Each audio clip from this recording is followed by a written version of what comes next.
আজকে আমি খাস বাংলাতে আমার ইচ্ছা করতেছে কথা কইতে বলি আমি খাস বাংলাতে কথা কইতেছি। আমার শরীরটা খুবই খারাপ, এর লিগে আমি আমার বাইরে বসে একটু বাচ্চা রান দেখি তা করছে না বাচ্চা আমি দেখাইতেছি মানে পুরো মাখা বাদ করে লেছি ডিলে। মানে যদি ফ্যাটের মধ্যে কোনো সেইন থাকতো মানে ডিরেক্ট দোকান যেত দিলে, মানে সাবান টাবান লাগতো না, ডিরেক্ট দোকান যেত দিলে। পুরা কী অবস্থা করেছে।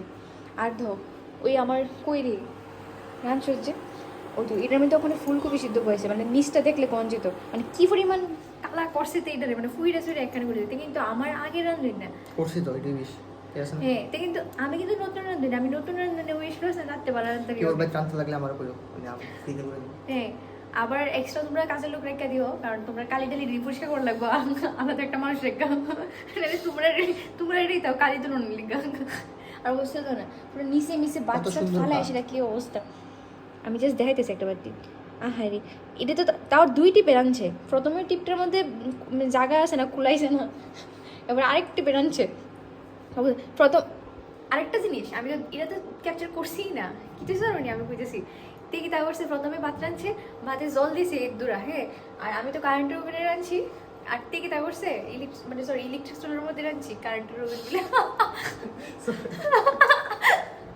দেখি তা করছে ভাত নিচে দিয়ে পুরো লাগাইলে পুরো ভাত পুইরা মুইরা একেবারে পুরো আদা গিরা মানে আদা বলবো না আমি ফালাইছি, এবার আবার নতুন করে রাঁধছি। কিন্তু রাঞ্চি তো এমনি আমি হাজবেন্ড ম্যাটেরিয়াল। কিতা বলো রে এটা হাজবেন্ড ম্যাটেরিয়াল বলে তোর মারে দাও এটা কিতা কি ম্যাটেরিয়াল? হাজবেন্ড ম্যাটেরিয়াল আসলে কোনো কন্যা টন্যা সুকন্যা এনা আমার কাছে হাফ প্যান্ট ম্যাটেরিয়াল আছে, হাফ প্যান্ট ম্যাটেরিয়াল লাগলে লয়ে যাও।